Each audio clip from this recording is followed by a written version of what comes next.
0 speed. Okay, so that drive, it doesn't like that drive. All right. Everybody stand by. Becca, can you mark it right in front of the sheriff's face, please? Did you check the focus? Yes. Yeah. Ready? Okay.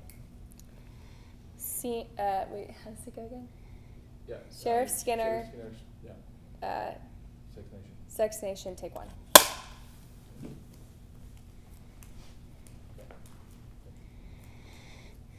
Okay, Sheriff. My first question for you. When you first started fighting sex crimes, were your methods different than they are today? And have you seen the landscape of sex crimes change? I started this business in 1978 as a peace officer down in Central Texas. And I can tell you the landscape today is unrecognizable compared to what it was. The proliferation of people preying on children to the degree that they are today is unbelievable.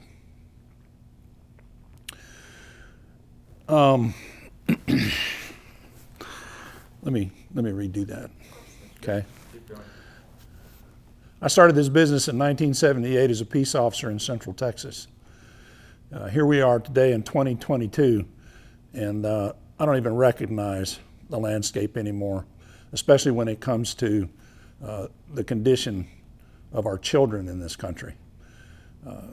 It's troubling what I see every day, understanding the number of people that use technology and the internet and all these other means to hide their identity while they prey on children. It's epidemic.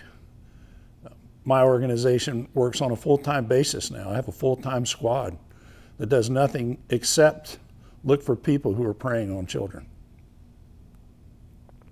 That's good. Okay. Yeah.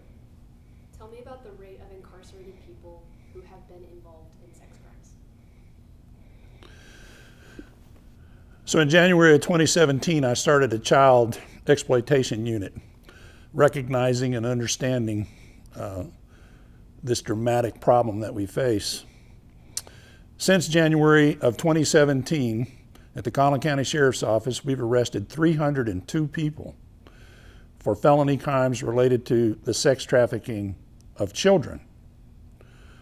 We've arrested 88 of those individuals just this year in 2022. This is an unbelievable problem that we face. And we don't have any choice but to take these resources and use these resources in order to protect our children. It's a full-time job. What % of American households are fatherless? And can you speak to how that breaks down by ethnicity? Well, Jocko, I don't know that I know the answer. Can you tell me just in the county, in the jail, what do you have a percentage of who you think in the jail, a percentage of incarcerated individuals? I know Sheriff Wayburn says he thinks 80%. Yeah. Would you conclude that even if you don't want to give a number, but say less or majority or whatever, just want to draw the line that fatherlessness results in trouble? Right, there's no question that the majority of the people that are in custody in the Collin County Detention Center are fatherless. We know, we talk about it all the time. We actually have these conversations with inmates that are in custody. I run a direct supervision jail, so I have detention officers who on a full-time basis are inside the pods with inmates on a 24/7 basis, 365 days a year. So that communication that we have with them is ongoing. And one thing that we know is that the majority of the people that we have in custody come from broken families and many times, most often, grew up without a father figure in the household. Good. What % of trafficking victims would you say come from fatherless homes? Well, the large majority, certainly. Look, what goes on here is people prey on children because they're an easy target. when parents aren't keeping up with their children and understanding and knowing who their children are talking to on social media applications and on the internet, and who they're hanging around with at school and where they're at on the weekends and these types of things. There are people out there that will target their children. So it only makes sense, and we understand that the victims that we run across are kids that aren't supervised by parents, and therefore they're easy pickings. Okay, pause there for a second. That's really good. That's really good where we're going. We're going to come back here, Rebecca. I want to punch you in the eye. Just help me with focus. I want to get in tight on him just under that hat. Hold on a second. His wife's not going to be happy if we don't show the those eyes the best we can.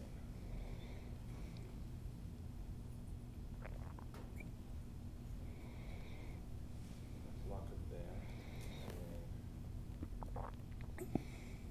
Okay. And then give me focus. Punch up on him just a little bit. All right. This is going really well. This is really good stuff. Good. Oh, that's nice. Yep. Okay. I'm ready. Okay. All right, Sheriff. What percent of, oh, I'm sorry. How does a fatherless generation impact sex crimes? I think you just covered that. Yeah. Let's skip to the next one. Explain the process of arresting an adult trafficking victim versus the process of arresting a minor trafficking victim. Rescuing. So, Yeah, rescuing. rescuing an adult versus rescuing a minor. Anything you want to say about that, the difference? Sure. I think it's safe to say that the majority of the trafficking cases that we've made at the Collin County Sheriff's Office have been involving children who've been trafficked. So every time we make an arrest, obviously all those electronic items, computers, hard drives, cell phones, any technology that's involved, we download and analyze all that data.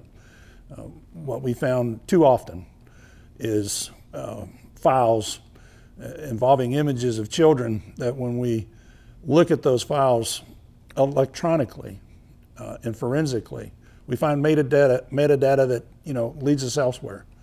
And in our case, we've had a dozen or so incidences in which we've recovered children from around the United States that were held captive and being used for sex trafficking.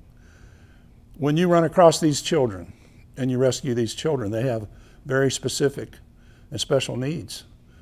They're incredibly traumatized. And these kids, for the rest of their lives, they'll suffer the after effects of that trauma. We, of course, get professionals involved to address their needs. Our job, of course, is putting those criminal cases together, and we march forward, pulling and collecting all the evidence that we can. And we work on a full-time basis, of course, in any case that we make to learn and see if there's evidence that might lead us elsewhere to other victims. What we do know is that there are over 30 victims for every arrest that we make. The FBI states that there's probably 30 victims that this person has in his wake before he came across us. That's fantastic. Wow. Thank you. Yeah, let's keep going. This is really good stuff. Sheriff, is there sufficient safe housing for both adult and minor trafficking victims? Well, not in my opinion. I don't think that we go far enough. I don't think there's enough money invested in taking care of the victims of sex trafficking. Listen, everybody talks a good game, but when it gets down to the nub, the reality is, once again, the majority of the time what we find are people who are just absolutely incredibly traumatized, and they're preyed upon, they're beaten, they're drug addicted, any number of different techniques that are used by the people who are in control of their lives and their bodies. There's many things that can be done to assist these people on that road to recovery for them. And in my opinion, I think that there's more that probably could be done. Thank you.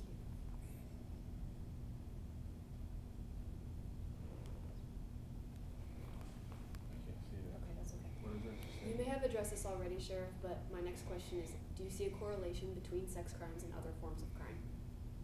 Oh, that's a good question. Yeah, let's do that, please, yeah. Well, I think the way that I'd answer that is when I look at the crisis on the border right now, you know, in my career, again, I've been at this since 1978, and I have never seen the situation on the U.S.-Mexico border like it is right now. It's unrecognizable. I mean, it's hard to even fathom or understand how did it ever become to this point. When you think about the correlation between what's happening on the border, for example, and other crimes in the United States, you have these transnational criminal organizations that freely operate across our borders, that push human beings across the border and drugs. They use both in a combination in order to keep law enforcement officials busy, in order to traffic, you know, what they want across the river into the United States. And then what happens? It comes north. It comes to places like the Dallas-Fort Worth Metroplex, where it's split up and then transferred across the United States at different distribution points. You know, we understand, because myself and Sheriff Wayburn from Tarrant County and 6 other sheriffs have banded together here in North Texas and created a unit where we routinely interdict drugs and human trafficking. And so we have a long, lengthy record of dealing with these folks. The drugs in your community are brought into this country and peddled by the very same individuals that are taking vulnerable kids and young people and trafficking them for sex in the United States. So good, that's so good. Okay. Describe to me the legislation that exists that discourages fathers from staying at the home. But let's skip that one. Okay. Yeah, I'm not I wanna gonna. do that one again, Paxton. Sure. Yeah, Fatherlessness in the family unit. we've got that already. I can't, what is that? Difficulty prosecuting sex trafficking. Yeah, ask the sheriff that question. I'd like to see his opinion on it. Sheriff, in your opinion, in a broad brush, are these sex crimes against children prosecuted according to law?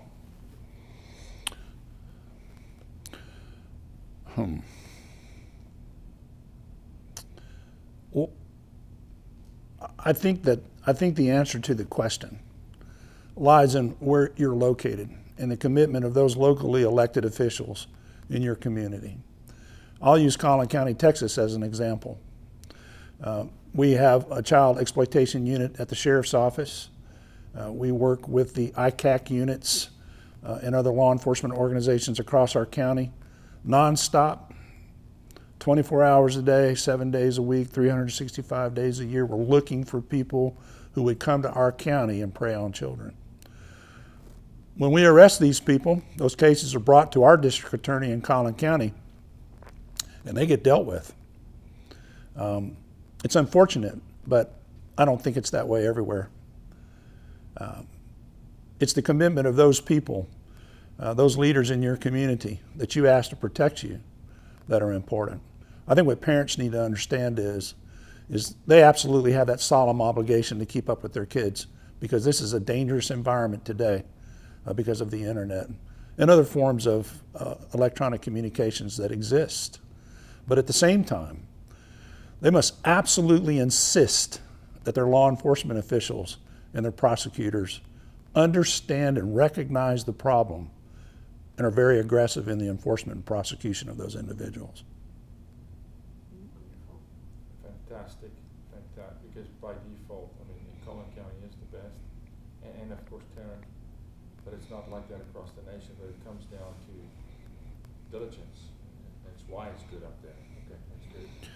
Yeah, there has to, you know, listen, in this business, what you grow to understand is there always has to be somebody standing in the breach.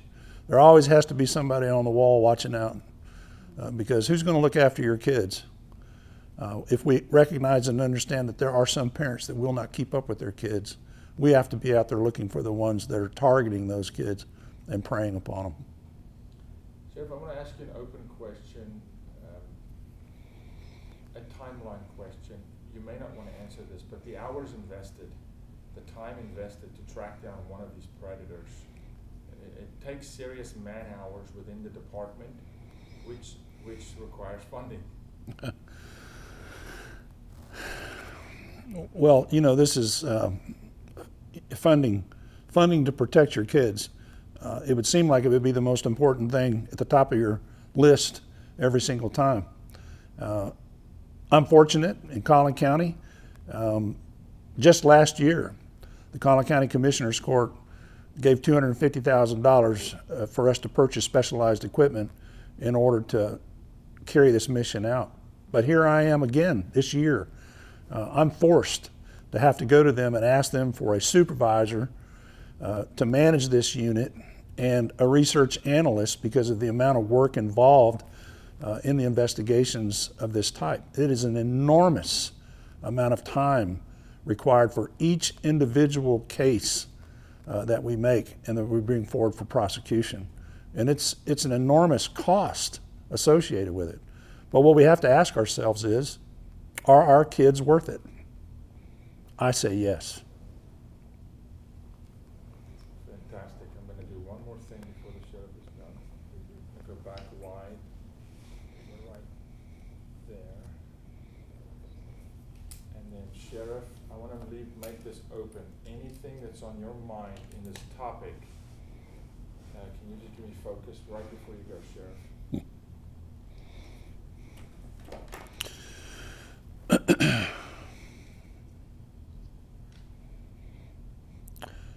Hold for just a moment, Sheriff. Okay. Yeah. Hold on 1 second, and ready for you. Thank you. You know, I live in a major metropolitan area in the United States, and so I'm confronted and have to deal with this on a daily basis. Fortunately, I have a large organization where I can take resources, readily available resources, and get them the specialized training that they need in order to combat this prolific problem. The problem is it's that if you don't understand that in every city, town, and village in this country, you have people preying on your children, you are sadly mistaken. So whatever it takes for those people in government where you live to understand that there need to be highly trained and dedicated people on the watch looking out for and protecting your children from these predators. You need to understand that as you as a parent that's responsible for caring for your kids, you as a parent also need to insist that people in government have the resources that are required to combat this problem. One more question for you, Sheriff.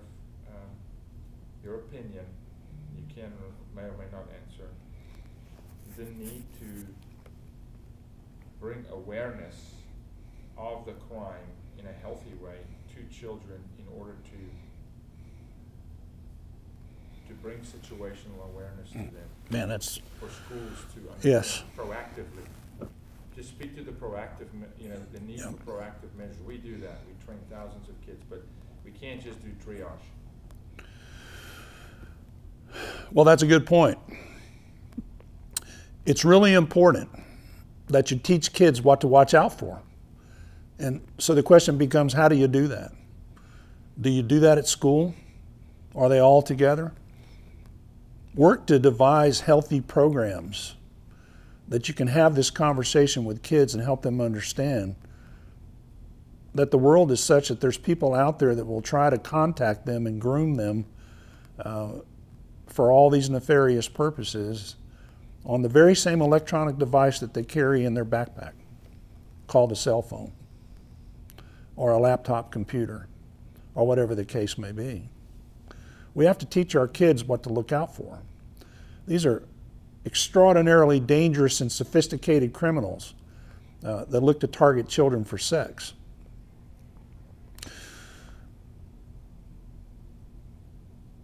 We're fighting a losing battle unless we enlist the aid of kids too to help us identify who these people are.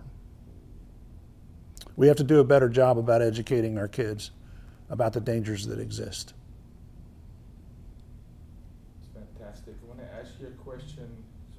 You're just doing so well.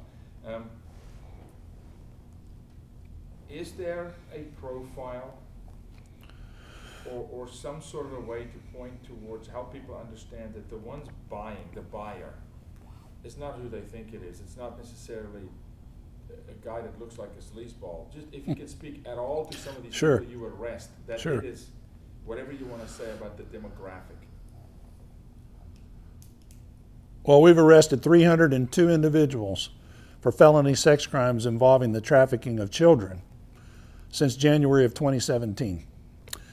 They come in every shape, size, color, fashion, career, imaginable. You name it, probably somewhere in that 300, there's somebody that fits that profile. Your image of Chester the molester or this sleazy individual skulking around in dark corners, that's not who we're talking about here. It could be the guy down the street. It could be a teacher. It could be a construction engineer or a doctor or a dentist. We have to be paying attention and understand that the threat can come from anywhere. This is just the world that we live in. If we decide that we're going to protect our kids, we have to understand the realities of it. It's not to ask you to be paranoid about every individual that you meet. It's only us asking you to be responsible about who you expose your kids to without your supervision. Last question, I promise. In a situation, if someone sees something, whatever you feel, the actions that they need to take, let's say it's in a social setting, a gas station, a football game, they see something that fires off a flag in their mind based on some training they got, what would you advise steps to take would be? Well, we would plead with everyone, every parent and every citizen, that if you see something, say something, especially when we talk about children. If you're in a situation where you find yourself looking at something that raises that red flag for you, pick that phone up and call 911. We will never be angry. We will never hold it against you. We welcome your call. That's the reason that we're here. And when you think about what you're telling us, your suspicion, those things that your instincts tell you are wrong, we understand that. We'll come and we'll ask the questions and we'll do those things that we need to do to make sure that everything is on the up and up. Imagine for a moment that if that call resulted in a contact with an individual that developed probable cause, that allowed us through those legal means to look at the data on their phone, and we found images that had metadata that took us to Maryland, to a 14-year-old boy who's being savagely trafficked. That's how it works. We need your help.